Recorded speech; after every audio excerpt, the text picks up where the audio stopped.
El título es Pablo predica el Evangelio a Pedro. Gálatas capítulo 2, versículos del 15 al 21. Sigue escribiendo aquí Pablo: nosotros somos judíos de nacimiento y no pecadores como los gentiles.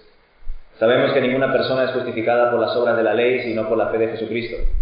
Por eso nosotros también hemos creído en Jesucristo para ser justificados por la fe de Cristo y no por las obras de la ley, por cuanto por las obras de la ley nadie será justificado.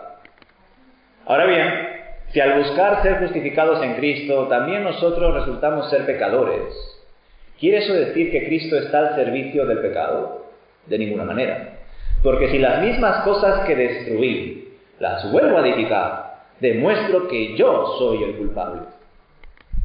Yo por la ley morí para la ley, a fin de vivir para Dios. Con Cristo estoy juntamente crucificado y ya no vivo yo, sino que Cristo vive en mí. Y lo que ahora vivo en el cuerpo, lo vivo en la fe del Hijo de Dios, el cual me amó y se entregó a sí mismo por mí. No desecho la gracia de Dios, pues si la justicia se obtuviera por medio de la ley, entonces Cristo habría muerto inútilmente. Hermanos, al leer estos últimos versículos del capítulo 2, nos puede surgir una clara pregunta como lectores. Los versículos del 15 al 21 de este capítulo 2 forman parte de la reprensión pública del apóstol Pablo hacia el apóstol Pedro en Antioquía. ¿O Pablo se estaba dirigiendo a partir del versículo 15 ya a los Gálatas y por lo tanto no formaba parte de esto ya del discurso de reprensión que le dio Pablo a Pedro? ¿Qué pensáis? Algunos estudiosos sostienen que la confrontación de Pablo a Pedro se extiende hasta el versículo 14.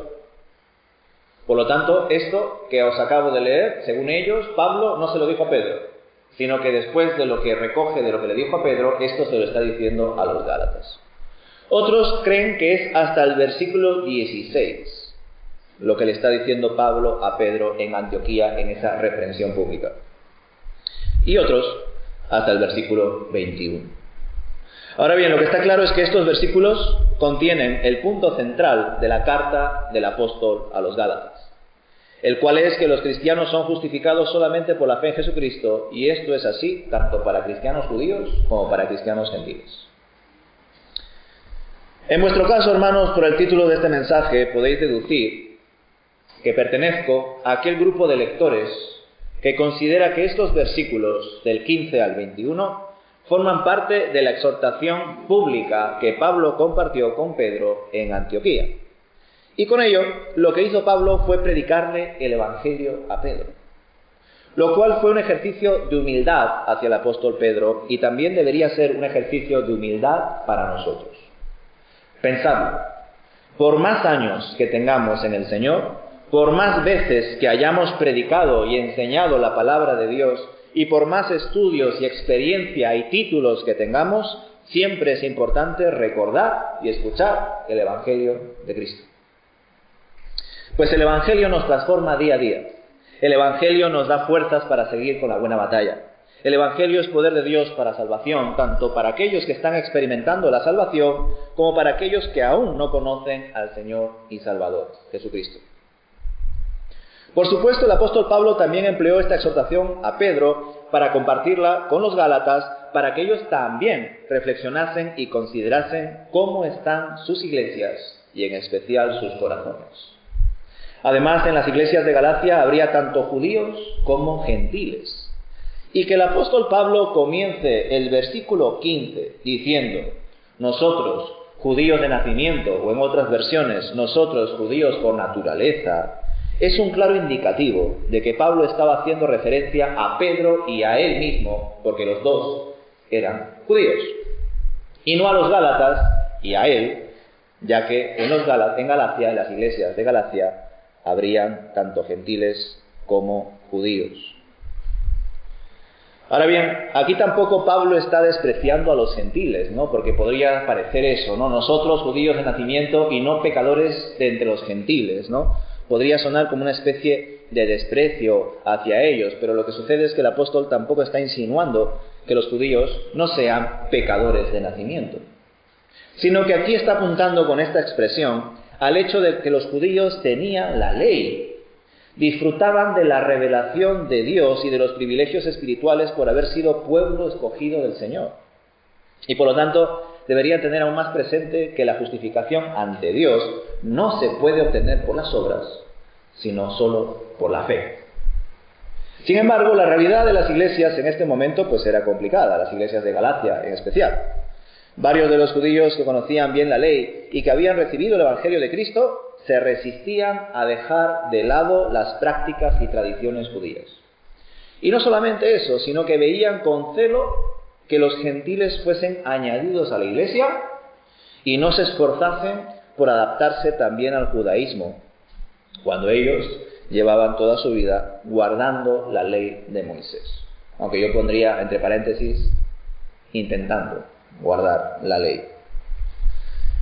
Pero la realidad, tal y como la expone Pablo aquí, es que nadie puede o había conseguido ser justificado ante Dios por el cumplimiento de las obras de la ley. Solo podemos ser justificados por la fe en Jesucristo. Por esta razón, los judíos celosos, también conocidos como judaizantes, no tenían cabida en las iglesias del Señor, y por ello Pablo corrigió inmediatamente a Pedro, porque si no se hubiese cortado el problema de raíz con un líder y un siervo de Dios tan importante e influyente como Pedro, el movimiento que buscaba volver a las obras de la ley hubiese tenido mucho más peso y más influencia en las iglesias. Y en verdad, al estudiar la historia de la Iglesia, comprobamos que con el paso del tiempo, en el transcurso de los siglos posteriores, en muchos casos se impuso la tradición y las costumbres religiosas por encima del amor y la gracia de Dios.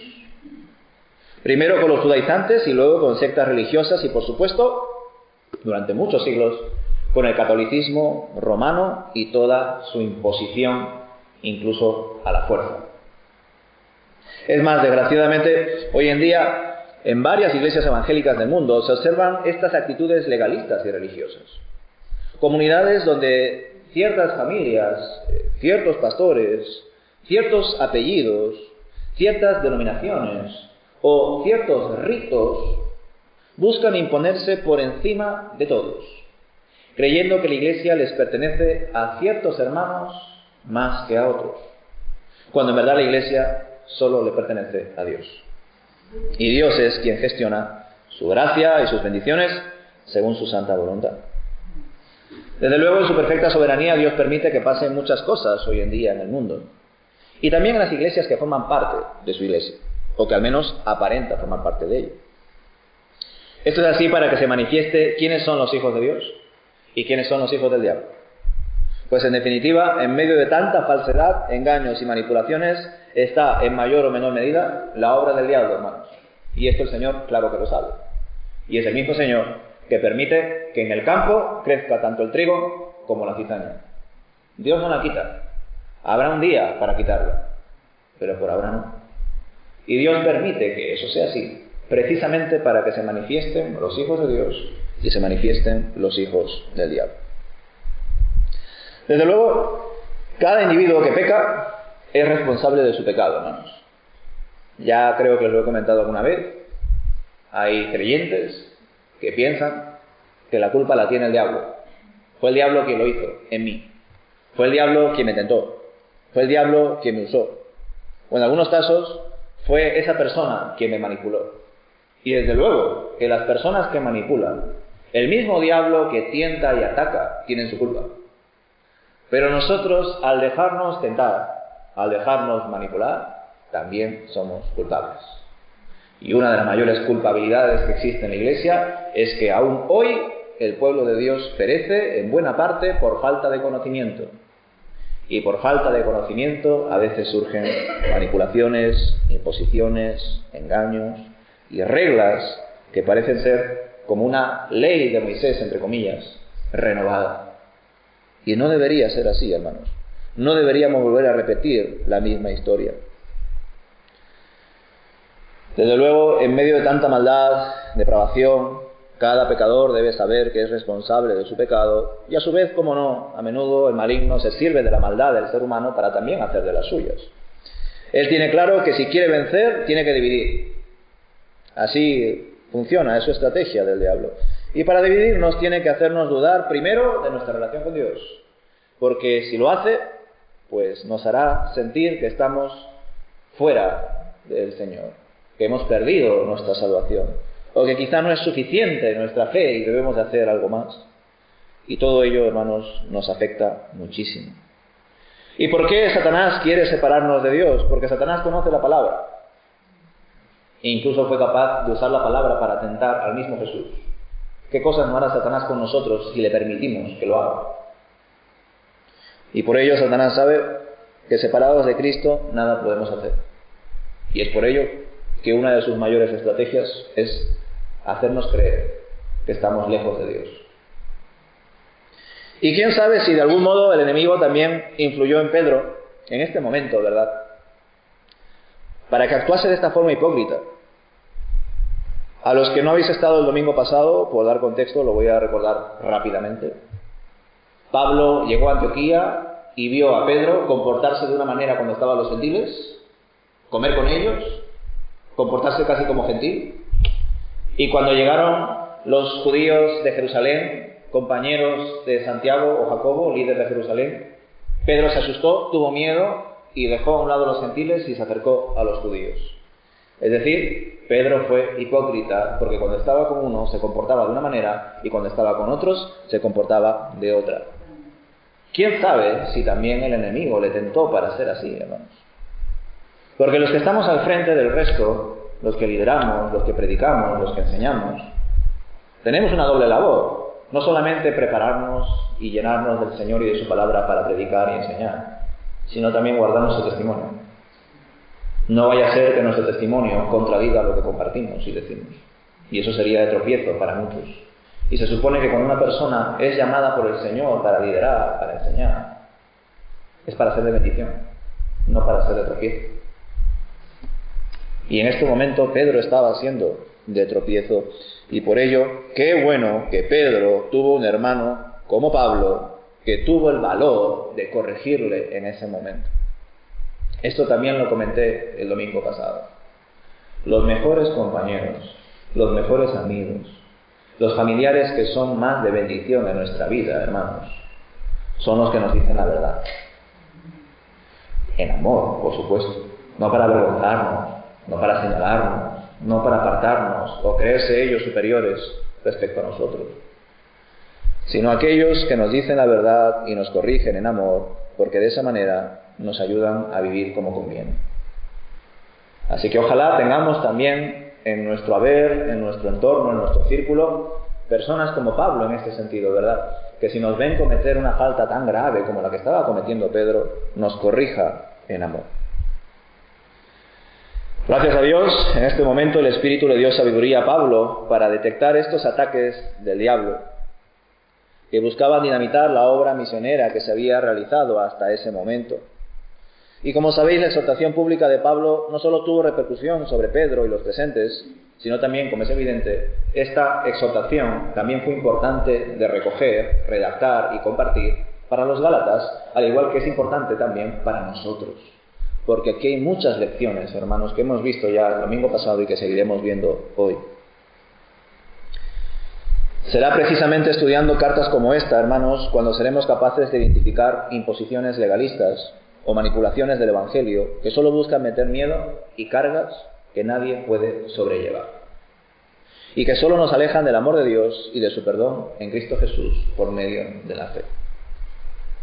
Estos versículos de Gálatas 2 quizá puedan resultar muy básicos para aquellos que tienen bien presente el Evangelio de Cristo. Pero aunque sea un contenido elemental, sus afirmaciones producen grandes implicaciones, hermanos. Pensadlo, si nuestra fe está depositada en Cristo y no en nosotros, que es como piensa la gente del mundo. El mundo te dice, cree en ti, tú puedes, hazlo. Eso te dice el mundo. El mundo no te dice cree en Dios, eso te dice el Evangelio. Por lo tanto, si nuestra fe está depositada en Cristo y no en nosotros como piensa la gente del mundo, ni en las obras que podamos hacer para supuestamente ganarnos el cielo como piensan los católicos, eso significa que nosotros, los hijos de Dios, ya no vivimos bajo nuestros propios criterios, sino que vivimos bajo la dirección del Espíritu de Dios. Pues ninguna persona puede declararse buena y justa por sí misma, hermanos. No hay nadie bueno, no hay nadie justo, no hay nadie que por sí mismo busque a Dios. Cuando empezamos a buscar a Dios, hermanos, es porque Dios ya ha tocado nuestro corazón. Ya está renovando nuestra mente. Por eso estamos empezando a buscar de Dios. Y tenemos anhelo de Dios, tenemos sed de Dios, como un ciervo que busca agua en medio del bosque. Así somos nosotros en esta nueva vida, hermanos. Queremos estar llenos del Señor. Por tanto, si nosotros somos justificados por Dios, es porque estamos en Cristo Jesús. Es porque el justo murió por los injustos. Y lo hizo además por amor. Lo hizo para que en Él tengamos vida y vida en abundancia. Ahora bien, enfatizar en la gracia de Dios y en la salvación por la fe no implica menospreciar la ley. Y es por eso que el apóstol Pablo también enseña en estos versículos que la ley y el Evangelio de Cristo son compatibles.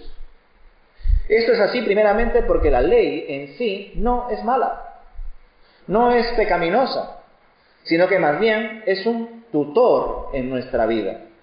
Un tutor que nos convence de nuestra necesidad de Dios, de que somos pecadores, porque nadie que sea una persona coherente consigo misma y que lea o escuche la ley puede ser capaz de decir, a ver, esta es la ley de Dios, la estoy leyendo, pues mira, lo estoy haciendo, cumplo la ley.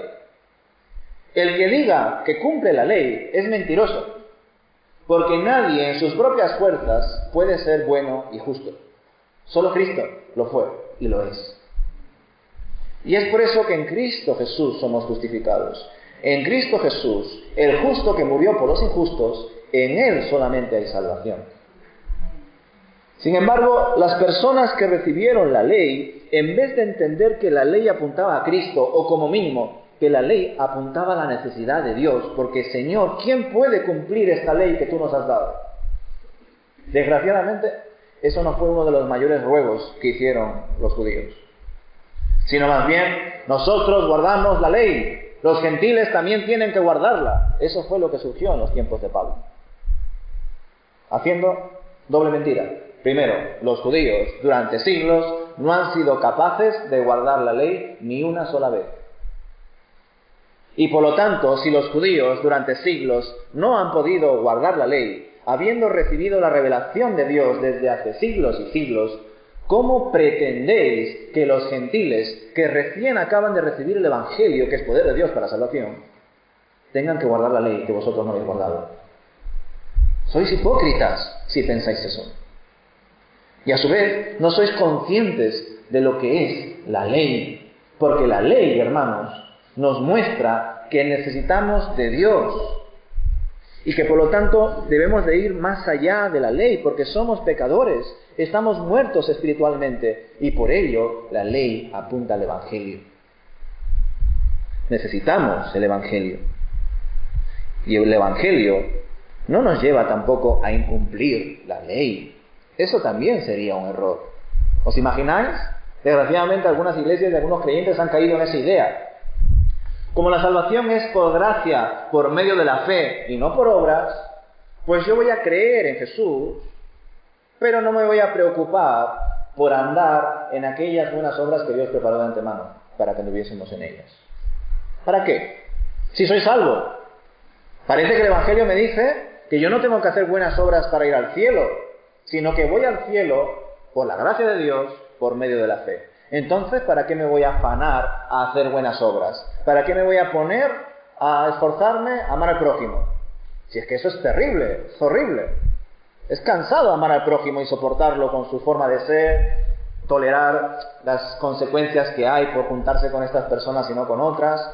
Prefiero amarme a mí mismo y no amar al prójimo.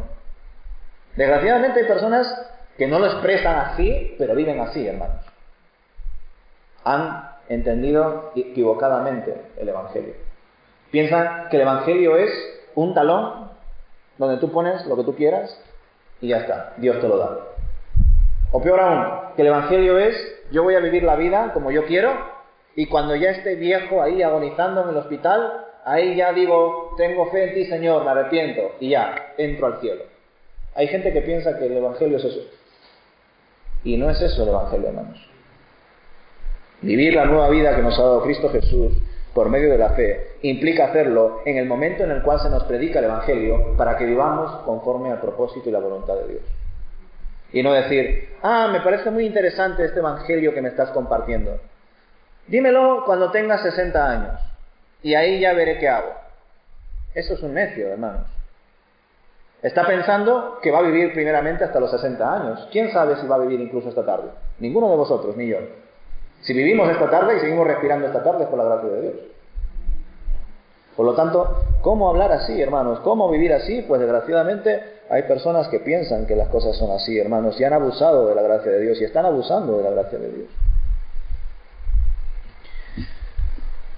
Cristo no nos ha dado una nueva vida para que estemos así, haciendo las cosas a nuestra manera. No, hermanos.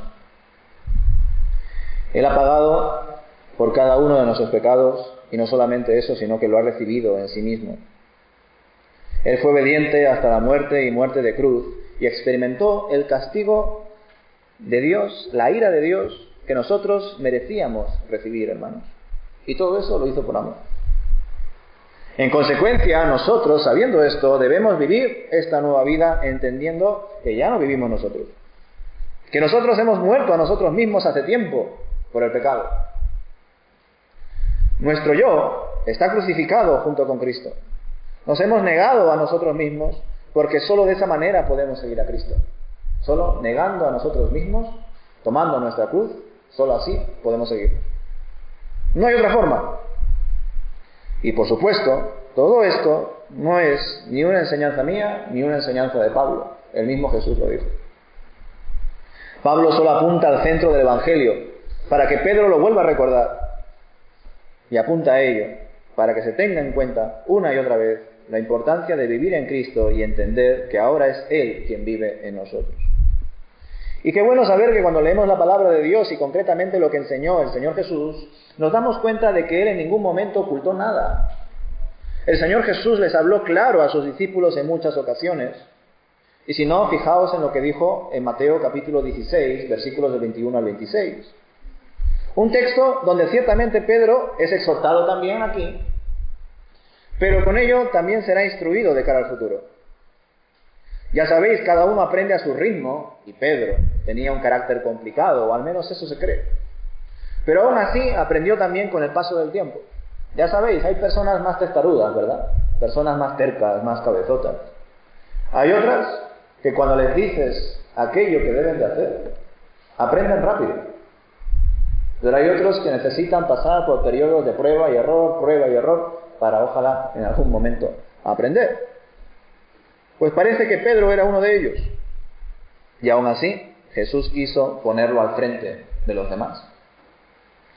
Dice así el texto en Mateo 16, versículos del 21 al 26.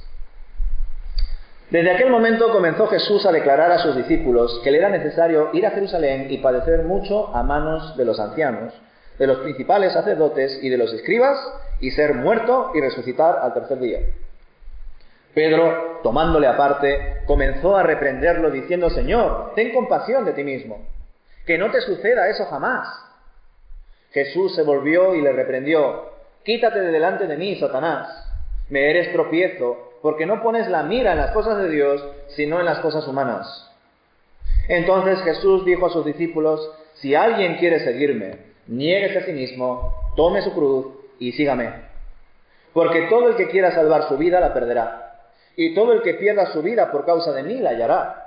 ¿De qué le servirá a uno ganar todo el mundo si pierde su alma? ¿O qué puede dar uno a cambio de su alma?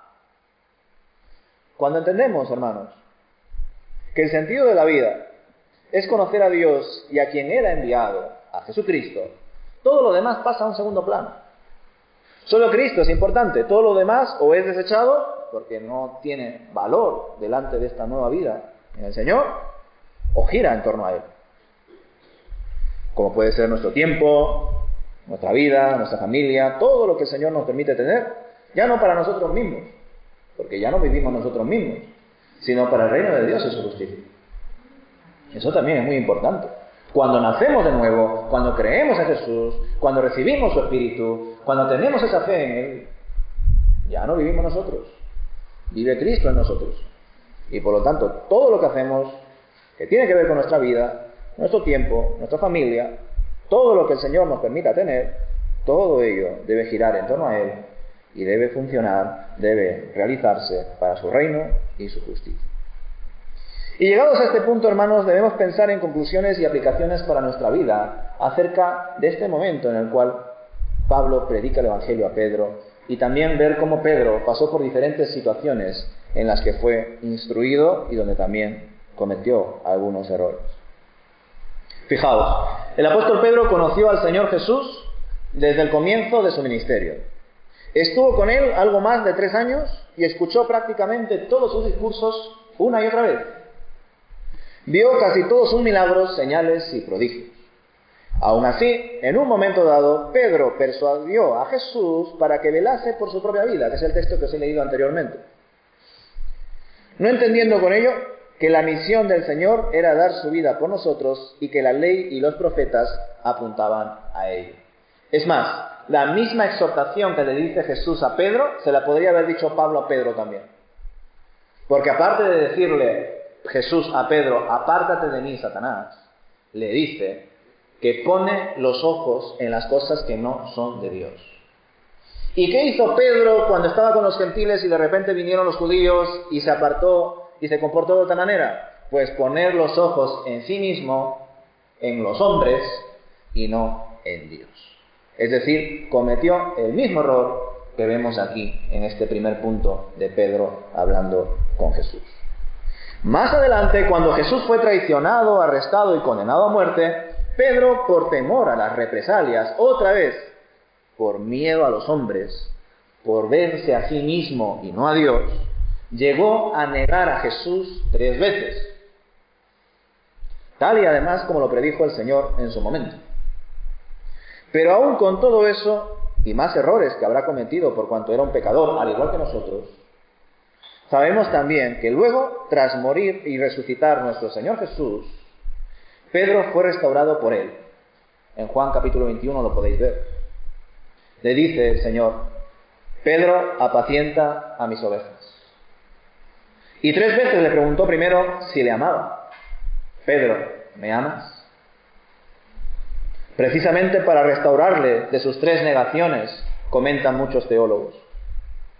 Luego en Pentecostés, el apóstol Pedro, junto con los demás, como recordáis en la escuela dominical de adultos, los que podéis asistir, recibió el Espíritu Santo, fue lleno de él. Muchas personas se convirtieron a partir de ese mensaje, no ese primer y gran discurso que dio. Fue testigo de la conversión de los samaritanos después y fue precursor en cuanto a la conversión de los gentiles, ya que fue a través de él, de Pedro, que públicamente y oficialmente los primeros gentiles en casa de Cornelio recibieron también el Evangelio y el Espíritu Santo. Ahora bien, en medio de todos estos acontecimientos, en medio de todo este progreso, de todo este entendimiento y crecimiento, Pedro aún tenía asuntos que transformar en su vida. Y quizá estaba tan centrado en lo que tenía que enseñar que dejó algunas asignaturas pendientes respecto a su corazón y su forma de entender el reino de Dios. Y esto que os acabo de decir, hermanos, es muy importante. Uno de los puntos que más se enfatiza en los seminarios y en las facultades de teología. No solamente cuidar del rebaño, sino también cuidar de ti mismo. De hecho, es precisamente el consejo que les da el apóstol Pablo a los ancianos en Mileto. Que vigilen del rebaño y que vigilen de ellos mismos. Y quizá Pedro en este momento se encontraba en una situación así. Pedro estaba tan preocupado de enseñar, de plantar nuevas iglesias, de llevar el Evangelio por diferentes lugares, que se le olvidó quizá cuidar su corazón, guardar su propia vida, examinar sus miedos, examinar aquellas cosas que busca, que no son tan importantes como buscar a Dios por encima de todo. Y eso a veces les pasa también a los que lideran, a los que presiden, a los que predican, a los que pastorean y llevan el Evangelio a diferentes lugares. Y hermanos, Ver todo esto de forma panorámica resulta de mucha bendición para nosotros. Y por eso hago esta rápida recopilación para que hagáis la debida aplicación a vuestras vidas. Pues, así como Pedro, nosotros podemos cometer errores similares o incluso peores. Más aún si no estamos centrados en la misión que nos ha encomendado Dios. Porque la misión que nos ha encomendado Dios es para todos los que somos discípulos de Jesús. Ir y hacer discípulos a todas partes y bautizarlos en el nombre del Padre, del Hijo y del Espíritu Santo. Eso es para todos, esa gran comisión es para todos. Desgraciadamente, un error que hemos heredado por la historia de la Iglesia es que al final los que hacen discípulos y bautizan son solamente los pastores, o los misioneros, o los fundadores, o los líderes. Pero sin embargo Jesús en ningún momento dijo: id y comisionad ancianos, líderes, pastores, obispos, para que sean ellos solamente los que discipulen y bauticen. No dijo eso. Porque el discipulado no entiende de jerarquías. Es para todos, hermanos. Todos debemos de ser discípulos de Jesús. Todos debemos de crecer tanto en el Señor que seamos capaces de compartir una parte de todo ello que hemos aprendido de Dios a otros. Y eso es hacer discípulos. Y cuando compartimos una parte de lo que el Señor poco a poco trabaja en nosotros y nos enseña por medio de su palabra, por medio de la iglesia, por medio de predicadores y pastores, y se lo compartimos a otros, esos son convertidos por la gracia de Dios. Y a esos habría que bautizar. Y fijaos qué maravillosa sería la iglesia, en general hablo, si todos hiciésemos esa labor de predicar, de enseñar, de discipular, pero para ello primero, madurar, orar, buscar de Dios, prepararnos, claro que sí. No vamos a correr antes que andar. Y que tuviésemos, que buscar cualquier manera para que podamos bautizar cada mes o cada 2 meses a nuevos convertidos. Eso sería maravilloso, ¿verdad? Pero para que eso suceda, toda la iglesia, todos los que son discípulos del Señor, deben de hacer esa labor de ir y hacer discípulos y bautizarles en el nombre del Padre, del Hijo y del Espíritu Santo. Pero todavía arrastramos esa mala práctica del catolicismo romano. Porque aunque no vivimos como los católicos, todavía arrastramos ciertas cosas de ellos. Y es normal, llevamos muchos siglos de catolicismo romano. Y en el catolicismo romano, ¿quién es el que preside? ¿Quién es el que predica? ¿El sacerdote? ¿El cura? ¿El resto? Nada. Si eso, alguna pequeña lectura, alguna pequeña participación. Y eso no tiene nada que ver con el texto de que nosotros somos real sacerdocio, nación santa, pueblo escogido por Dios. Pero para llegar allí, hermanos, nos falta muchísimo. Como digo una vez más, no podemos querer correr si todavía no sabemos andar, y yo diría que ni siquiera gatear. Pero hay que tener claros los objetivos. Y el objetivo es que todos vayamos y hagamos discípulos y los bauticemos en el nombre del Padre, del Hijo y del Espíritu Santo. Ese es el objetivo. Y qué bueno que lo veamos así en la palabra, hermanos, porque eso va más allá de estructuras, formas de proceder y liturgias, porque todo ello se debe de someter a la palabra de Dios, hermanos. Si no hacemos eso, lo que va a suceder es que nos vamos a volver a convertir en otro pueblo de Dios, que otra vez impone tradiciones, normas, costumbres, y no la gracia de Dios, su evangelio y la fe, hermanos. Por eso es importante reflexionar en estas cosas que sucedieron entre Pablo y Pedro. Más aún, como digo, si no estamos centrados en la misión, sino que más bien estamos ensimismados en nosotros mismos, mirando nuestras propias circunstancias solamente, velando por nuestros propios intereses, cuando se supone, como leemos en Gálatas 2, versículo 20, que ya no vivimos nosotros, sino que ahora vive Cristo en nosotros. Y si esto es así, hermanos, si lo leemos así, si lo creemos así, debemos vivirlo así. Si Pedro cometió sus errores estando en los caminos del Señor, siguiendo literalmente a Cristo Jesús, y aún así cometió sus fallos, y como líder y uno de los responsables de la Iglesia también, ¿cuánto más, hermanos, las generaciones de creyentes que se hacen llamar creyentes, pero que a menudo no se comportan como tales? ¿cuánto más ellos cometerán errores? Pues si creemos en Dios, debemos amar a Dios, debemos procurar imitarle, debemos buscar honrarle. Y da la sensación de que algunos creyentes solo se hacen llamar hijos de Dios porque les hace sentir bien o obtienen algún beneficio personal. Pero una vez más, el fin de la Iglesia no es uno mismo. Ni tampoco ese es el fin de la fe. El fin es Cristo y también es el principio. En Él están todas las cosas. En Él subsistimos. En Él somos libres.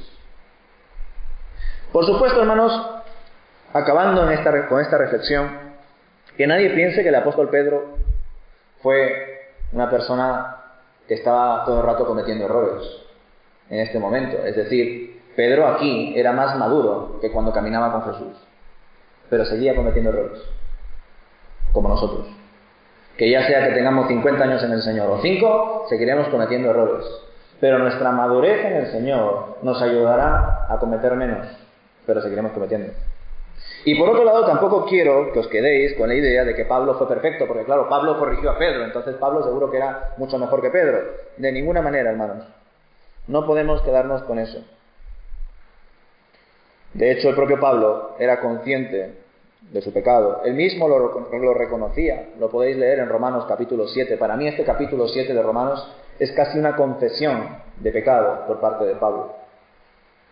Una confesión de la lucha interna que tenía Pablo en su día a día, mientras predicaba, mientras fundaba iglesias, mientras escribía cartas.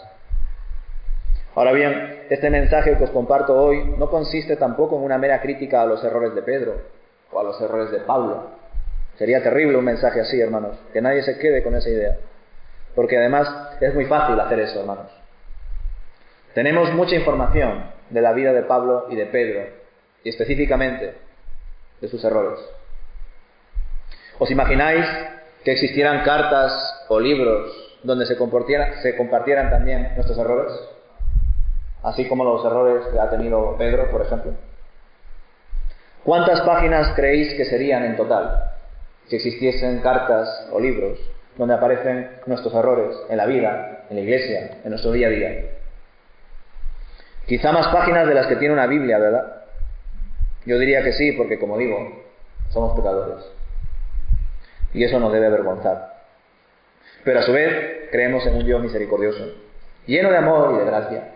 Y eso nos debe consolar.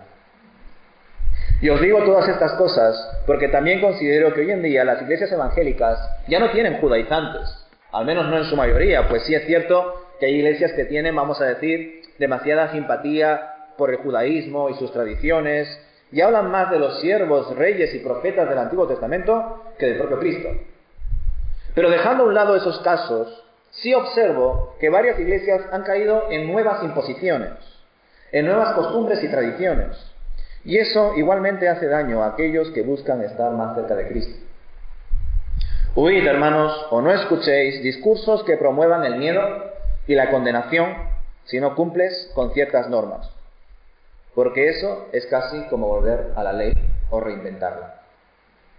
Iglesias que te condenan si no te vistes exactamente de una manera. Iglesias que te condenan si no ofrendas cierta cantidad. Iglesias que te condenan si no te congregas todas las semanas o incluso si no sirves hasta que acabas quemado y hastiado de tanto dar cuando la gente ni siquiera te da las gracias ni te pregunta nunca por ti. En esas iglesias no reina el amor, hermanos. Reina el temor, reina la manipulación, reina la condenación y en definitiva el orgullo espiritual. Y claro que debemos cuidar nuestro testimonio, hermanos. Cómo nos vestimos, cómo nos comportamos, cómo hablamos.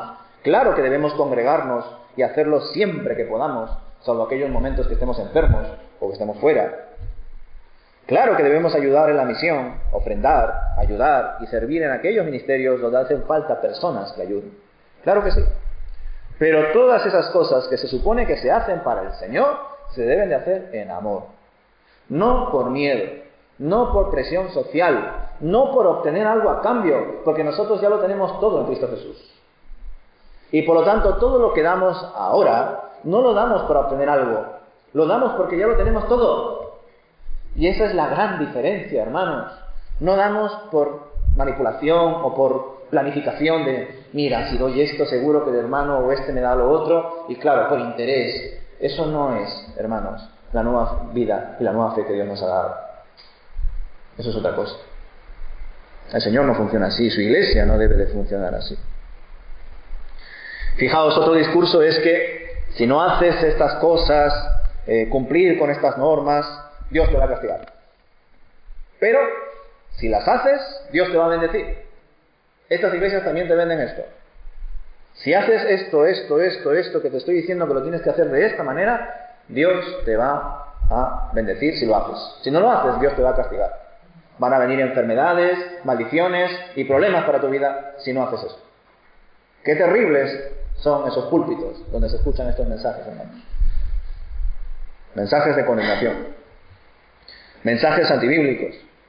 Mensajes que no tienen nada que ver con el Evangelio y la revelación de Dios. Porque recordad de nuevo a los apóstoles y a otros siervos que dieron su vida por el reino de Dios, por el crecimiento de la iglesia, por la extensión de la misión, y no siempre les fue bien. Es más, al contrario, a menudo les fue mal.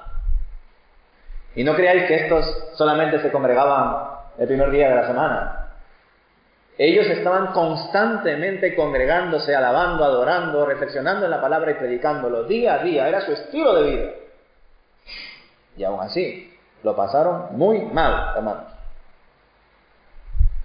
Pero, aún sufriendo y padeciendo, con el tiempo entendieron que con todo ello estaban participando de los sufrimientos de Cristo, y el mismo Cristo también padecía con ellos. Pues recordad, quien se mete con la iglesia se mete con Dios. Esta lección la aprendió muy bien Pablo, pues Jesús le dijo cuando él, en aquel momento no Pablo, sino llamado Saulo, iba camino a Damasco, en ese deseo de seguir persiguiendo a los cristianos, el Señor Jesús le dijo, Saulo, ¿por qué me persigues? No le dijo, Saulo, ¿por qué persigues mi iglesia? Saulo, ¿por qué persigues a aquellos que creen en mí o me siguen? Le dijo, Saulo, ¿por qué me persigues?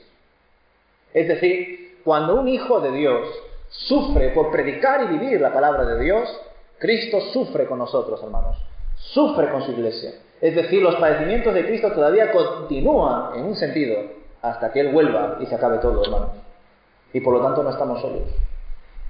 Y Cristo nos lo ha advertido. El mensaje de Cristo no es en absoluto ese mensaje de tú haz esto y lo otro y Dios te va a bendecir con coche, dinero, familia, hijos, nietos. Esos mensajes no tienen nada que ver, ni una sola vez lo ha dicho Jesús. Al contrario, como os lo he leído antes, el que pierda su vida a causa de mí, la hallará. Fijaos, es justamente lo opuesto, hermanos. Por tanto, seamos discípulos de Cristo en todo tiempo, sea que venga lo bueno o lo malo. Entendamos que ya de por sí lo que hacemos para el Señor es en sí mismo una bendición.